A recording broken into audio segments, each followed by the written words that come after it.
Opération coup de poing de la brigade antidrogue à Quezon City, dans la banlieue de Manille. Une intervention à haut risque dans ces bidonvilles gangrénés par les mafias.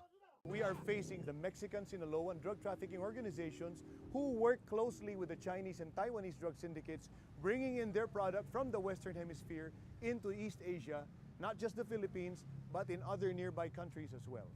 Nouvelle descente, il est 23h dans le quartier de Pasig. 150 policiers et des commandos d'élite sont mobilisés. On avance avec précaution dans ce labyrinthe sombre. Cette fois, pas de résistance. Une dizaine de toxicomanes et de trafiquants sont arrêtés, puis embarqués. Ici, la drogue fait des ravages. De la méthamphétamine, une drogue de synthèse surnommée Chabou et qui coûte moins de 5 € la dose. Élu en mai dernier, le président Duterte veut éradiquer ce trafic et ficher près de 2 millions de toxicomanes. Résultat, les prisons débordent. Nous sommes toujours à Pasig. Ces hommes sont là depuis plusieurs semaines. Ils attendent d'être jugés.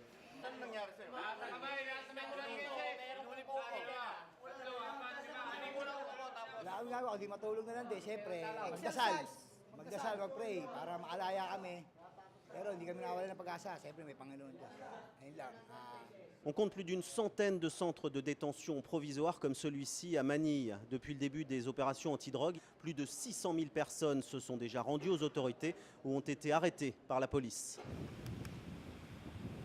Baseco, le plus grand bidonville de Manille. 70 000 personnes s'entassent ici, coincées entre les poubelles et la mer. C'est l'un des quartiers qui compte le plus grand nombre de toxicomanes de la capitale. Yung daily activities natin na ganito, at least magandang activities siya with that mere presence of the police, na at least nabababa natin yung crime incident ng Baseco Compound.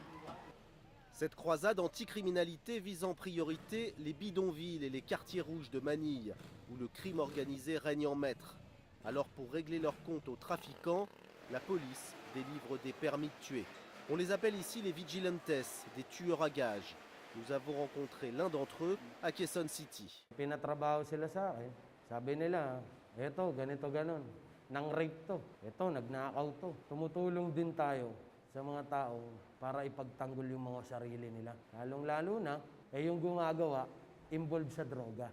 Doon tayo galit na galit. Et quand Bistaï est furieux, il sort son calibre 45. 200 € le contrat, parfois un peu plus. Lui se voit comme un justicier dans un pays rongé par la corruption.